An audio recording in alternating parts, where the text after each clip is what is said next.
Amén, gloria al Señor. Que el Señor les bendiga, hermanos. En esta tarde estamos con lo que es el comentario bíblico del Evangelio según Lucas. Y ahorita vamos a lo que es el capítulo 3 y el capítulo 4 del Evangelio según Lucas. Si el filósofo Sócrates entra en alguna sala o auditorium, muy probablemente, dijo Napoleón Bonaparte, las personas se pondrían en pie y le rendirían alabanzas y respeto. Pero este mismo Napoleón sigue diciendo, pero si el Señor Jesús entrara, nosotros no nos pondríamos en pie, nosotros nos postraríamos a sus pies para darle no solo alabanza, sino también adoración. Eso son palabras de Napoleón Bonaparte. El doctor Lucas hubiera estado muy, pero muy de acuerdo con el argumento que presenta este famoso general francés, ya que en estos dos capítulos deja claro que Jesús de Nazaret es con todo el Hijo de Dios. Veamos todos los testigos que Lucas presenta en este relato. Estos dos capítulos, el 3 y el 4, él presenta unos testigos de todo lo que ellos declaran con respecto al Señor Jesucristo. Por ejemplo, en los primeros 20 versículos de Lucas 3, usted encuentra a Juan el Bautista hablando y declarando cosas sobre el Señor Jesús. También del 21 al 38 usted va a ver cómo el Padre directamente habla. Y a partir ya del capítulo 4, versículos del 1 al 13, Satanás mismo está declarando cosas del Señor Jesús. Las Escrituras, versículos del 14 al 30 de Lucas 4, y los demonios también dan testimonio del Señor Jesús. Y lo vamos a ver en los versículos 31 al 44. Empecemos con estos testigos. El primero de los testigos, en Lucas 3, versículos del 1 al 20, es Juan el Bautista. Para ver esto vamos a ver cuándo, cómo, qué es lo que Juan hizo. Versículos del 1 al 2, es decir, cuándo vino. Cuando Juan el Bautista apareció en escena, por 400 años el pueblo de Dios no había recibido palabra profética. Su aparición era parte del plan de Dios en el tiempo perfecto. Todo lo referente al Hijo está siempre en la agenda perfecta de Dios.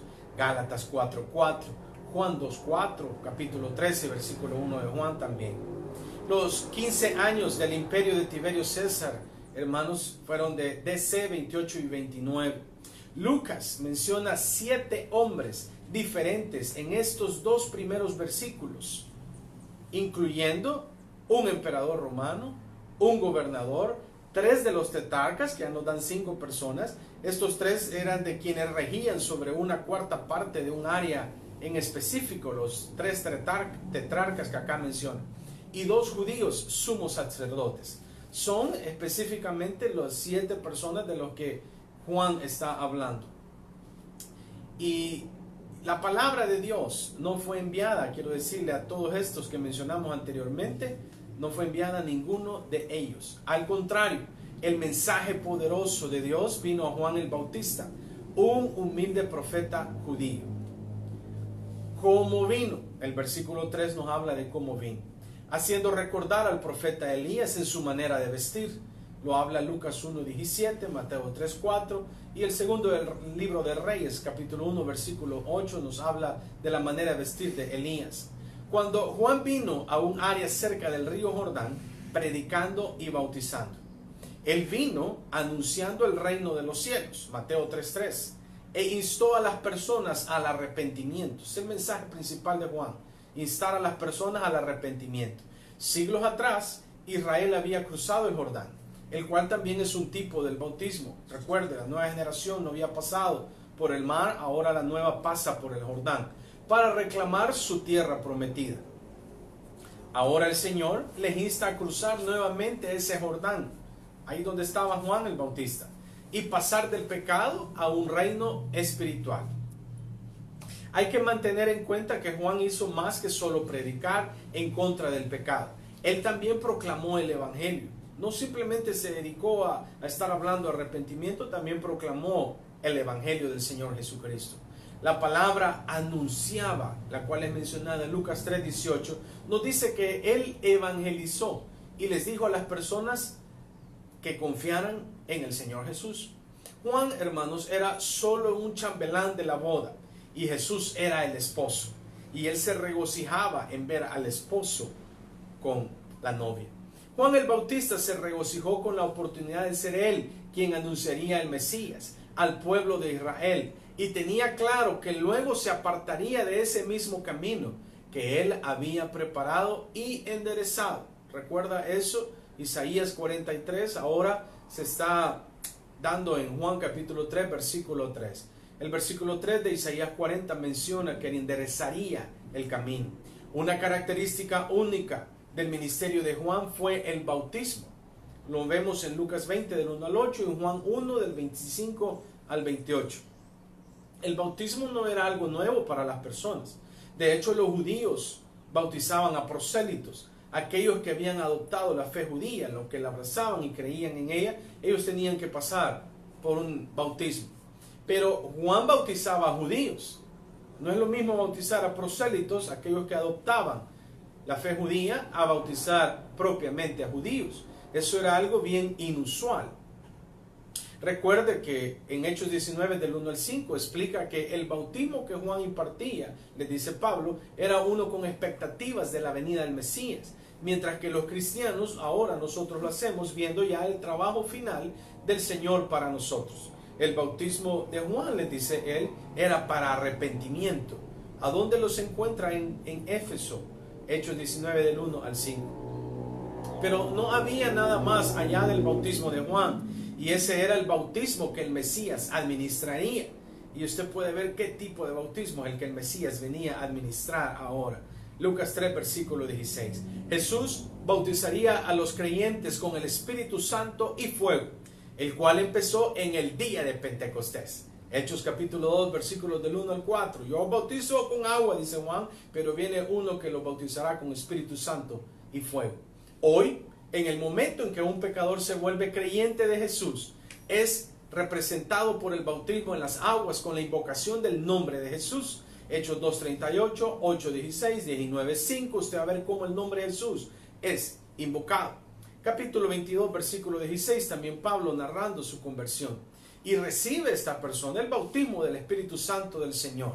1 Corintios 12, versículo 13. ¿Qué es el bautismo del Espíritu Santo y fuego? No se está refiriendo a las lenguas de fuego en el día de Pentecostés, porque el hablar en lenguas podría dársele a cualquier persona que hablara en lenguas. Pero eso no necesariamente es que alguien ha recibido el Espíritu Santo de Dios. Ahora bien, quiero aclarar este punto. Cada vez que alguien recibe el bautismo del Espíritu Santo, siempre habla en lenguas. Es una evidencia inicial el hablar en lenguas. Juan, el Bautista, usa el simbolismo de fuego en Lucas 3, versículo 9 y en el versículo 17. Y se está refiriendo, este fuego, ese simbolismo que él utiliza, se está refiriendo a juicio y no a bendición. Ahora ya vimos cómo, ya vimos cuándo, ahora vemos por qué vino. En los versículos del 4 al 20 notamos el por qué vino. Las ilustraciones usadas nos ayudan a entender el ministerio que Dios le dio a Juan el Bautista. Para empezar, Juan era una voz que clamaba en el desierto. Isaías 40, versículos del 1 al 5, se están cumpliendo en Lucas 3, 4 y en Juan 1, versículo 23. Él era como el heraldo que era enviado antes de una procesión real para asegurarse que los caminos estaban listos para que el rey caminara sobre ellos. Yo siempre a veces los pongo y comento que Juan era especie de un bufón que salía a hacer ruido, a hablar, a gritar para que las personas salieran porque el rey venía después de él. Espiritualmente hablando, la nación de Israel estaba viviendo en un desierto de incredulidad y los caminos de espiritualidad estaban torcidos y pero muy disparejos. La corrupción del sacerdocio, por ejemplo, en lugar de uno, habían dos sumos sacerdotes en ese momento. Y la hipocresía legalista de los escribas y fariseos habían debilitado mucho a la nación judía. El pueblo en esos momentos estaba en una gran necesidad de oír palabra de Dios. Y Juan fue esa voz confiable por medio de la cual el Dios Altísimo les habló a ellos. Juan, hermanos, fue el encargado de preparar el camino al Mesías y luego presentar este Mesías al pueblo. Lucas 1 del 16 al 17, Juan 1 del 6 al 8 y también del 15 al 34 usted puede ver esto. Juan, por cierto, rechazó y predicó contra el pecado. A la vez anunció el evangelio de salvación, ya que sin convicción no puede haber conversión. El versículo 7 de Lucas 3, Juan imagina a los autojustificados, los que se justificaban ellos solos, como serpientes que salían de la hierba porque venía un fuego. Así les dice él a ellos. Jesús comparó a los fariseos con las víboras, Mateo 23 al 33, porque su propia justicia y su incredulidad los convirtieron en hijos del diablo. Usted lo puede ver en Juan 8, versículos 44 y 45, y en Apocalipsis capítulo 20, versículo 2. Lo trágico de todo esto, lo más lamentable de todo esto, es que los líderes religiosos se negaron a obedecer el mensaje de Juan y someterse a ese bautismo que él les estaba hablando. Lucas 20, versículos del 1 al 8, puede ver cómo ellos rechazan esto. No solo no entraron en el reino, sino que su mal ejemplo y su falsa enseñanza impidieron que otras personas también entraran. Juan el Bautista era también un maestro. No solo predicaba públicamente, sino que también tenía un ministerio pastoral. ¿Con quiénes lo aplicó? ¿A quiénes usó este ministerio pastoral? Ese de dar pasto, el de dar alimento, el de cuidar, el de mantener. Primeramente lo hizo al pueblo. Les dijo que no fueran egoístas. Les está enseñando, les está pastoreando. Y les dice, no sean egoístas, sino que les pide que compartieran sus bendiciones con otros. Usted lo puede notar eso, hermanos. Les decía cómo practicar la nueva fe que ellos tenían. Los versículos de 10 al 14 de Lucas capítulo 3. Al pueblo pastorea y también pastorea a los recaudadores de impuestos cuando vinieron a Juan para pedirle consejo. Estos hombres, por cierto, los recaudadores de impuestos, eran despreciados por sus propios compañeros judíos porque trabajaban para los romanos y generalmente ellos extorsionaban con dinero del pueblo. Fíjese que Lucas, en este evangelio, hermanos, él enfatiza el hecho de que Jesús era amigo de los recaudadores de impuestos. Y usted va a ver en 3 capítulos, el 5:12, capítulo 15, el 1 al 2, y en el 19, del 1 al 10, él denota mucho cómo es amigo Jesús de los recaudadores de impuestos. Juan no les dijo que renunciaran a sus trabajos, sino que les dijo que hicieran su trabajo honestamente. Es muy distinto decir renuncia a eso, decirle hazlo honestamente. Ya vimos al pueblo, vimos a los recaudadores de impuestos, y también Juan pastorea a los soldados, que también ellos vinieron a preguntarle a Juan, ¿qué haremos? Los soldados no fueron condenados por su vocación. Más bien Juan les dijo que se abstengan de usar su autoridad para obtener ganancias personales. Estos eran probablemente soldados judíos, atados al templo o a la corte de uno de los gobernantes judíos. Esto es obvio, hermanos, porque no era normal y esto no se iba a dar nunca. No existía la posibilidad y tampoco era pensable en esos días que vivía el pueblo de Dios que los soldados romanos vinieran a pedirle consejo a un judío. Estos no eran soldados romanos. Juan desarrolló fielmente su ministerio para preparar los corazones del pueblo y luego presentarles al Mesías. Pastorea él al pueblo, pastorea a los recaudadores de impuestos, pastorea a los soldados. Declaró claramente que Jesús era el Señor. Versículo 4, Lucas 3 lo dice claramente, que Jesús es el Señor. Y también en Juan 1:34 dice que es el Hijo de Dios.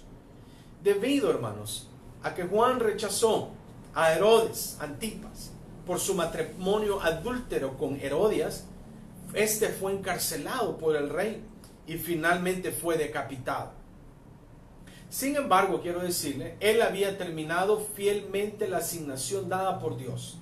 Él había cumplido con lo que el Señor le había prometido, la misión que había sido encomendada. Y él había preparado al pueblo para reunirse con el Mesías, con el Hijo de Dios. Este es el primer protagonista de que Juan está hablando en los primeros 20 versículos. El segundo protagonista, a partir del versículo 21 al 38, es directamente el Padre. Un día, después que todos los demás habían sido bautizados, Jesús se presentó a sí mismo para el bautismo en el Jordán. Juan al principio se negó a cumplir esto y no quería y le decía, no, esto no está bien, lo mejor es de que tú me bautices a mí. Sabía que Jesús de Nazaret era el Hijo perfecto de Dios, que no tenía necesidad de arrepentirse del pecado. Y por eso Juan le está pidiendo que sea la inversa. Pero ¿por qué fue el Hijo de Dios, el cual no tenía pecado, a ser bautizado? Hay unos motivos por los cuales Él se presenta para también Él recibir el bautismo. Quiero ese paréntesis aprovechar y decir, ¿por qué usted no se va a bautizar si Jesús sí lo hizo? Para empezar, en su bautismo se identificó con los pecadores que Él vino a salvar. Todos esos pecadores que vivían en ese momento, Él se identifica con ellos y Él viene a salvarlos a ellos. También su bautismo fue el comienzo oficial de su ministerio. Tenía unos 30 años de edad, lo dice Lucas 3:23. Y los levitas judíos comenzaban su trabajo a los 30 años. Esto está, hermanos, en la ley dada por Dios a Moisés y mencionada en Números capítulo 4, versículo 3 y versículo 35. Pero las palabras de nuestro Señor nos dicen la razón principal de su bautismo, aunque las otras son válidas, pero Jesús mismo lo está diciendo en Mateo 3:15, porque de esta manera nos conviene cumplir con toda justicia o con rectitud. Ahora, ¿en qué manera cumplir con eso? En el camino representado por su bautismo en el Jordán. También otro motivo es que muchos estudiosos de la Biblia están de acuerdo en que el bautismo del Nuevo Testamento fue por inmersión, que es algo, hermanos, la inmersión no es nada más rociar agua, sino que tiene que entrar. Que la inmersión es un cuadro que usted puede ver de muerte, sepultura y resurrección.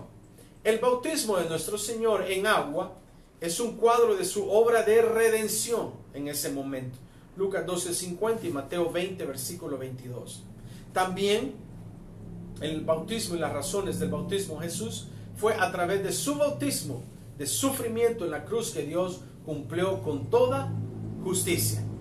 4 ocasiones quiero mencionarle, hermanos, es muy importante este aspecto que vamos a mencionar ahorita.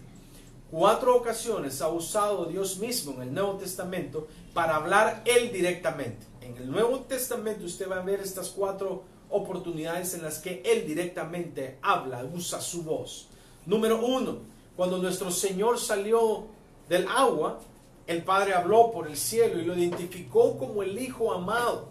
Y el Espíritu visible vino sobre Jesús en forma de paloma. No quiere decir que era una paloma, como en forma de.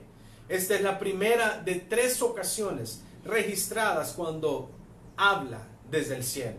La número 2, el segundo fue en la transfiguración del Señor Jesucristo, y usted lo puede leer en Lucas 9 del 28 al 36. La tercera ocasión de esto fue durante su última comida antes de la cruz, en Juan 12 versículo 28. Y la cuarta oportunidad, hermanos, es cuando Jesús mismo, es decir, Dios mismo. Fíjense, el número 4, la 4 oportunidad es al hablarle a Saulo cuando iba en su camino a Damasco. Y usted lo puede ver en Hechos capítulo 9. Saulo, Saulo, ¿por qué me persigues? ¿Quién eres, Señor?, le dijo él. Y le dijo, yo soy Jesús, a quien tú persigues. La cuarta oportunidad. Solo Lucas menciona que Jesús estaba orando. Y esto fue solo una de muchas ocasiones que él lo menciona. Lucas 5, versículo 6, el 6, 12, 9, 18, Lucas 11, 1. Como el Hijo perfecto del hombre, Jesús dependió de su Padre en su aspecto de humanidad para satisfacer sus necesidades y por eso oró. Lucas interrumpió su narración en este punto para darnos la genealogía de Jesús. Y hay 2 veces que se menciona, en Mateo y en Lucas. La genealogía de Mateo, que está en los versículos del 1 al 17 de Mateo 1, comienza con Abraham y se mueve hacia adelante hacia Jesús, mientras que Lucas comienza con Jesús y retrocede hacia Adán. Mateo nos da la genealogía de José, el padre adoptivo legal de Jesús, mientras que Lucas nos da la genealogía de su madre, María. Lucas 3:23 puede ser traducido de la siguiente manera. Cuando comenzó su ministerio, Jesús tenía unos 30 años de edad, siendo supuestamente el hijo de José, hijo de Elí, un antepasado de María. María no sería mencionada. Gloria al Señor. María no sería mencionada porque era inusual que las mujeres fueran nombradas en las genealogías oficiales. Las mujeres no eran mencionadas. Entonces, no era muy común que esto sucediera, aunque Mateo nombra a 4 de ellas. Menciona a Tamar, menciona a Rahab, menciona a Ruth y también menciona a María. Eso lo hace Mateo cuando está dando la genealogía. Al poner la genealogía aquí, recuerda a sus lectores que el Hijo de Dios era también el Hijo del Hombre, nacido en este mundo, identificado con las necesidades y problemas de la humanidad. Eso es lo que está haciendo Lucas en este momento. Y puesto que José y María estaban ambos en la línea de David, estas genealogías prueban que Jesús de Nazaret tenía el derecho legal al trono de David. Puede leer eso en Lucas 1, versículos 32 al 33. Muy especial todo lo que hemos estado viendo de estos dos protagonistas, como lo es Juan el Bautista, como lo es el Padre. Ahora, a partir del capítulo 4, versículos del 1 al 13, vemos un tercer protagonista, y este es Satanás. Incluso el enemigo debe admitir que Jesús es el Hijo de Dios. Dicen los versículos 3 y 9 de Lucas 4, claramente le dice: eres hijo de Dios. No es una suposición, sino una afirmación.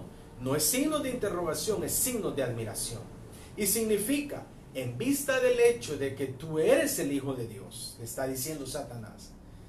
Eso es lo que él está tratando de afirmar en ese momento. De hecho, el hecho de su deidad fue la base de la primera de las 3 tentaciones que Satanás quiere ponerle al Señor Jesucristo. Aquellas mismas en el huerto del Edén, ahora las quiere traer aquí a Jesús cuando está en el desierto. Satanás quería que Jesús desobedeciera la voluntad del Padre al usar su poder divino para su propio propósito. Ahora, muy bien, veamos por qué fue tentado Jesús. Hay unos aspectos específicos por el cual fue tentado. Era necesario demostrar que la aprobación estaba en lo correcto. Lucas 4, 22. Jesús es el Hijo amado que siempre hace lo que agrada al Padre. Puede leer Juan 8, 29. También en la tentación, Jesús expuso las tácticas del enemigo y las reveló a nosotros, diciéndonos a la vez cómo nosotros podemos vencer las tentaciones. Recuerda eso, escrito está. Es decir, conocer las Escrituras, conocer la palabra de Dios. Esta experiencia ayudó a preparar el ministerio del Señor y nosotros identificarlo a Él como el sumo sacerdote nuestro, al cual venimos solicitando ayuda para vencer al tentador. Recuerden, nuestro sumo sacerdote, Hebreos 2, 16, 18 y también Hebreos 4, el 14 al 16. El primer Adán, hermanos, fue tentado en un bello jardín y sucumbió. El último Adán es tentado en el desierto, peligroso, pero ahí tuvo él éxito. Le invito a leer Marcos 1, versículo 13. Nosotros hoy en día disponemos de las mismas armas con las que Jesús contó en el desierto para enfrentar a Satanás. La número 1 de ellas la puede ver en el versículo 22 de Lucas 3. Tenemos la oración. El versículo 23 tenemos el amor del Padre. Y en Lucas 4, versículo 1 tenemos el poder del Espíritu Santo del Señor. También tenemos, según Salmo 119, 105, la palabra de Dios escrita para nosotros. Lumbrera es tu palabra a mi camino. Además, tenemos hoy en día al Señor nuestro Dios, a Jesús mismo, hermanos, como nuestro abogado. 1 Juan capítulo 2, versículo 1. Tenemos a Jesús como nuestro defensor. Satanás nos tienta a nosotros para sacar de nosotros lo peor. Y Dios usa esas dificultades para sacar lo mejor de nosotros. La tentación es el arma del diablo para tratar de derrotarnos. Pero esa misma puede llegar a convertirse en un arma poderosa para construirnos a nosotros. Lo mismo que Él está usando para nuestro mal, nuestro Dios lo torna para bien, hermano. Y salimos victoriosos, airosos, porque tenemos al Señor con nosotros. En la primera tentación, Satanás sugiere que debe de haber algo con la relación de padre e hijo. ya que el Hijo amado, recuerde, venimos de escuchar estas palabras directamente por Dios, tiene hambre y el Padre no hace nada por suplir dicha necesidad. ¿Cómo es eso que un hijo tiene hambre y su padre no le va a dar de comer? Recuerden aquellos años anteriores, Israel tuvo hambre en el desierto y Dios mismo le dio de comer maná, misma comida de los ángeles. Éxodo 16:35 puede leer donde el Señor le da el maná. Por lo que daba sugeridos a Jesús a usar su poder divino y así él mismo suplirse la necesidad. Él sabía que él podía convertir eso en pan. Satanás hizo lo mismo con Eva, diciéndole, Dios te está probando. Estamos parafraseando. ¿Por qué no puedes comer de todos los árboles del jardín? Si realmente te ama, compartiría todo contigo. Eso le dijo a Eva y ella sucumbió, pero no Jesús. Con Jesús la prueba estuvo aún más fuerte que con Eva. A Jesús le estaba sugiriendo que separara lo humano de lo divino. Eva estuvo en un jardín muy precioso, bonito, en un paraíso, y Jesús en el desierto. En la vida cristiana, el comer es una actividad espiritual y nosotros podemos incluso usar el alimento diario para glorificar al Señor. Y si pues vas a comer o beber, hacerlo todo para la gloria de Dios. 1 Corintios 10:31. Jesucristo debe de ser el primero siempre en toda nuestra vida, o no lo será nunca en nada para nosotros. Es mejor estar hambriento dentro de la voluntad de Dios que estar saciado y fuera de la voluntad de Dios. Eso es muy interesante que usted lo analice en su vida. No sabemos por qué Lucas invirtió la segunda y tercera tentación, pero como no escribió para registrar los sucesos en orden, no contradice en nada Mateo 4, que es donde también se da versículos del 1 al 11. La palabra utilizada en Mateo entonces, que el versículo 5 de Mateo 4, indica que el orden de Mateo es el correcto. Pero no quiere decir que esté en contradicción con lo que Lucas está narrando. Nos parece tener el orden de Lucas un paralelo a la primera carta de Juan 2, versículo 16, de la siguiente manera: los deseos de la carne, es decir, las piedras en pan. La otra tentación es los deseos de los ojos, es decir, los reinos del mundo y la gloria. Y la tercera tentación que pone es la vanagloria de la vida, es decir, el pináculo del templo. Pero es dudoso que Lucas haya tenido eso en mente, hermanos. Recuerde, este es un comentario que estamos llevando. Le animamos a que usted siga estudiando e indagando un poquito más. El Padre ya había prometido al Hijo darle todos los reinos del mundo. Está en Salmos 2, versículos del 7 al 8. Pero primeramente, el Hijo tenía que sufrir y morir. Juan 12, 23 al 33, Apocalipsis 5, del 8 al 10. El sufrimiento debía de venir primero y luego la gloria. Recuerde eso. El sufrimiento debía de venir primero y luego la gloria. Y usted puede ver eso en Lucas 24, versículos 25 y 27. El adversario le hizo el mismo ofrecimiento en darle los mismos reinos de este mundo, pero se los quería dar sin sufrimiento y sin muerte, a cambio que Jesús le rindiera alabanzas, adoración y se postrara ante él. Lo anterior hubiera eliminado el sacrificio de la cruz. Satanás siempre ha querido tomar el lugar de Dios y recibir así él toda la adoración. Recuerden Isaías 14, del 13 al 14, que él quiere recibir toda la adoración, la alabanza, y que se postraran ante él. Él querido absorber la gloria de Dios en todo momento, y por eso fue lanzado como un rayo. Cuando un hijo de Dios está dentro de la perfecta voluntad de él, puede reclamar, puede solicitar y pedir la protección y cuidado del Dios Todopoderoso. Pero si él, por haberse alejado de Dios, se encuentra en problemas y espera que Dios lo rescate, entonces en ese momento está tentando a Dios. No hay que tentar a Dios en ningún momento. Para ejemplo de eso, usted puede leer Éxodo capítulo 17 y versículos del 1 al 7.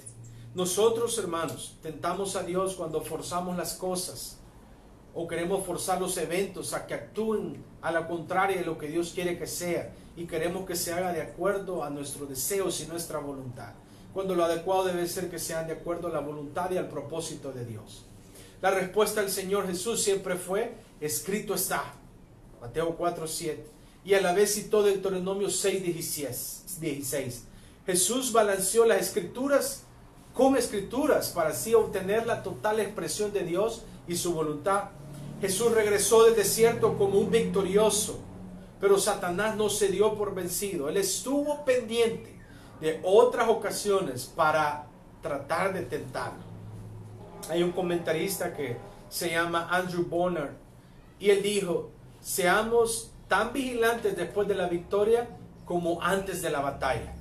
En todo momento tenemos que estar listos, no solo antes, también después, no solo después, sino que también antes de la batalla. El otro testigo que Juan está hablando, hermanos, son las escrituras mismas. A partir del capítulo 4 de Lucas, versículos 14 al 30, las escrituras son testimonio de Jesús. Los eventos registrados en Juan, capítulo 1, del 19 al 4:45, se dan en este mismo instante. Pero los evangelios sinópticos, como son Mateo, Marcos y Lucas, no los narran, pero es una concordancia en lo que está sucediendo. Estos se ven directamente, hermanos, al hablar del ministerio del Señor en Galilea. Y Lucas específicamente dice la visita del Señor a su lugar de origen, a Nazaret. Para este momento la fama ya se había expandido de aquel hijo del carpintero, que hacía grandes milagros y que era procedente de Nazaret, por lo que sus amigos, familiares y vecinos estaban ansiosos de verle y de oírle. Ya la fama se había expandido de parte del Señor en este momento. El congregarse fue parte del ministerio del Señor Jesús, una costumbre que sus seguidores deben de seguir hoy. Se lo vuelvo a repetir, de acuerdo a Hebreos 10, versículos 24 y 25. El congregarse fue parte del ministerio del Señor Jesús, y esta debe ser una costumbre que sus seguidores deben seguir al día de hoy. Él pudo haberse quejado que el sistema religioso de ese tiempo no era muy bueno y no congregarse, pero eso no fue una excusa para él. Al contrario, él siempre observó el día de reposo y llegaba a las sinagogas. Un servicio típico de sinagoga, me gustaría mencionarle y comentarle acá lo que sucedía en esos servicios en las sinagogas. Incluía ciertas cosas. Una de ellas era la invocación de las bendiciones de Dios y luego una recitación de la confesión de fe, la cual conocemos como el Shema, Deuteronomio 6, versículos del 4 al 9, y también Deuteronomio 11, versículos del 13 al 21. También se daba que era seguido por oración y la lectura de la ley y los profetas. Se daba un parafraseo entre hebreo y arameo en este momento. Otra de las cosas que sucedía en un servicio de sinagoga era que le seguía un pequeño mensaje de algún miembro de la sinagoga o por algún rabino que había llegado a visitar. Usted puede ver cuando llegó en Hechos 13, versículos 14 al 16. Si había algún sacerdote presente, este servicio terminaba con una bendición. De lo contrario, uno de los miembros de la sinagoga oraba y todos eran despedidos. Al Señor Jesús, cuando se hace presente, se le pidió que leyera la Escritura y que diera un mensaje de ese día. Maravilloso lo que sucedió ese día. ¿A quién no le hubiera gustado estar en un culto de ese, presidido por el Señor, leyendo una lectura a Él y dando a Él un mensaje? El pasaje que el Señor lee, hermanos, es Isaías 61, versículo 1 al 2, que es Lucas 4, el 18 al 19. Es la concordancia de eso, el cumplimiento de eso. Los judíos rabinos interpretaban que este pasaje se refería al Mesías, y las personas de la sinagoga lo sabían. Se podrán imaginar lo impactados que deben de haber estado ellos cuando Jesús está leyendo eso. Cuando Jesús con toda confianza, con seguridad, con autoridad empezó a leer lo que estaba profetizado y escrito anteriormente y sobre Jesús mismo. Día que se cumplía con la presencia de Él en esa sinagoga. Lucas 4, versículo 17 empieza diciendo: y se le dio el libro del profeta Isaías, y habiendo abierto el libro, halló el lugar donde estaba escrito. Y a partir del versículo 18, vea lo que el Señor habla, la profecía de Isaías 61. El Espíritu del Señor está sobre mí, por cuanto me ha ungido para dar buenas nuevas a los pobres. Me ha enviado a sanar a los quebrantados de corazón, a pregonar libertad a los cautivos y vista a los ciegos, a poner en libertad a los oprimidos. Versículo 19 dice, a predicar el año agradable del Señor. Qué fantástico haber sido los oídos que escucharon a Jesús mismo, al Dios mismo, ese Dios manifestado en carne, hablar esas palabras frente a ellos. El problema, hermanos, no era tanto eso. Ahora el problema fue que la audiencia en ese día no creían en Jesús. ¿Se recuerda usted de Juan 1:11? A los suyos vino y los suyos no le recibieron. Fíjese que ellos veían en él, no a ese Dios manifestado en carne, sino que ellos veían al hijo de María y José, aquel niño que ellos habían visto crecer en su propia ciudad. Eso es lo que pasaba. Además, ellos para creerle querían que hiciera algún milagro ahí en Nazaret, así como lo había hecho en Capernaum, pero él se rehusó a hacerlo. Este es el significado de que ellos le dijeron: médico, cúrate a ti mismo, haz un milagro. A primera instancia, ellos admiraron la forma en que les enseñó, pero rápidamente su admiración se convirtió en un antagonismo. Esa admiración pasó a ser de no me gusta lo que este habla, lo que este dice. ¿Por qué él?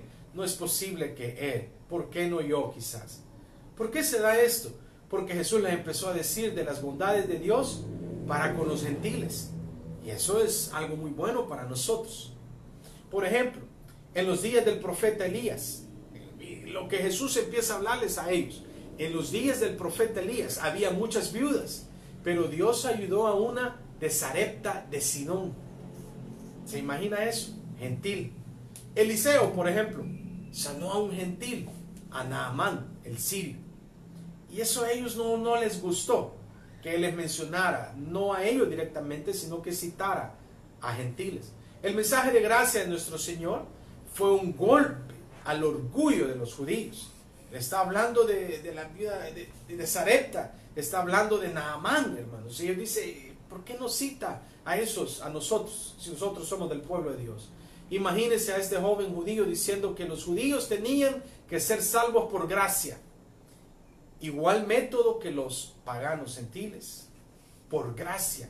Un judío y un gentil venimos a hoy en día, y también en ese entonces, a ser salvos por gracia, por creer en Él, por rendirnos a Él, somos salvos, no por hacer obras. Ahora bien, quiero aclararle, cuando usted ya vino, ya tiene la salvación, usted tiene el nombre de Jesús en su vida, usted tiene la llenura del Espíritu Santo, no es posible que usted ahora no haga buenas obras. Tiene que hacerlas, hermano. La congregación en ese día estaba tan furiosa que tomaron acciones para matar a Jesús.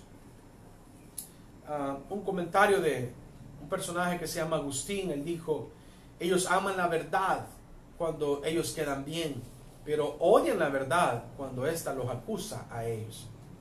Eso aplica muy bien a muchas congregaciones hoy en día, que les gusta oír solo las palabras de gracia que el pastor está predicando. Cuando les habla de prosperidad, cuando les habla de bien, cuando vamos a ganar la batalla, cuando usted va a ser bendecido. Pero cuando el pastor viene y les dice la verdad y pone el dedo en la llaga, no les gusta. Las personas que no lo aceptaron a él rechazaron el año agradable del Señor. Estos un día enfrentarán el día de la venganza de nuestro Dios. Entréguese al Señor por completo. Cobra mucha insignificancia ya que Jesús detuvo su lectura en ese momento. En ese momento él para de leer, hermanos. No siguió leyendo, solo lee 2 versículos de Isaías 61, versículos del 1 al 2. Hay un significado muy grande en eso. El último de los testigos, hermanos, que Lucas está hablando en estos capítulos 3 y 4 que hablan de Jesús son los demonios mismos. Y los versículos 31 al 44 de Lucas 4, usted va a ver cómo ellos dan testimonio de Jesús. Jesús, hermanos, el Señor se fue de Nazaret y tomó como base de operaciones a Capernaum. Usted puede ver esto en Mateo 4, del 13 al 16. El pueblo de Pedro, de Andrés, de Jacobo y de Juan. Él enseñó regularmente en la sinagoga y sorprendió a muchos con la autoridad con la que él hablaba, como lo dice en Mateo 7, 28 y 29. También los sorprendió a ellos por la autoridad que tenía sobre los demonios. ¿Por qué un hombre endemoniado visitaría una sinagoga? Es ilógico, pero eso es lo que ellos pensaban. Y decían que echaba a los demonios en fuera en nombre de los demonios. Sabía que Jesús estaría ahí. El Señor no quería que los demonios llegasen a ser testigos, así que los echaba fuera. Desde luego, hermanos, que los demonios sabían que Jesús es el Hijo de Dios. Lucas 4, 34 y 41, usted lo puede verificar. Y siendo conocedores de esto, ellos temblaron. Santiago 2, 19. Tú crees que Dios es uno, bien haces. También los demonios creen, dice Santiago, y tiemblan. Versículo 19 del capítulo 2 de Santiago. Después del servicio en la sinagoga, Jesús fue a la casa de Pedro y ahí sanó de fiebre a la suegra de este. Al caer el sol, el sábado, el día de reposo, mejor dicho, para ellos, había terminado y la curación era permisible. Una gran cantidad de personas trajeron a sus enfermos y afligidos a la casa de Pedro y le pidieron a Jesús que los ayudara, y muchos fueron sanados. Una vez más, el silencio de los demonios que le confesaron que era el Hijo de Dios, Él los silenció a ellos y les pidió que se callaran. El Señor pudo haberse cansado después de un día tan exigente y sin embargo se levantó temprano a la mañana siguiente, dice Marcos 1:35. ¿Sabe para qué? Para orar. Aunque Él estaba cansado quizás en su lado humano, pero Él se levantó a orar. Fue en la oración que Él encontró su fuerza y poder para el servicio. Y nosotros, hermanos, también debemos de hacer lo mismo. En la oración encontramos fuerza y poder. Capítulos 3 y capítulo 4 de este comentario de Lucas, vemos como hay 5 testigos que están hablando de Jesús, de quién es Jesús, el Hijo de Dios. Juan el Bautista, el Padre mismo, hermanos, lo hace, los demonios lo hacen. Quiero decirle que todo aquel que confiese que Jesús es el Señor, que dé los pasos de fe que el Señor ha pedido que se den, vendrá, hermanos, a tener la victoria, es decir, la salvación. Quiero animarle que rinda su vida al Señor, hermanos, en todo momento, para que tenga de continuo en usted la paz, la gracia y la bendición de Dios en su vida. El Señor les bendiga.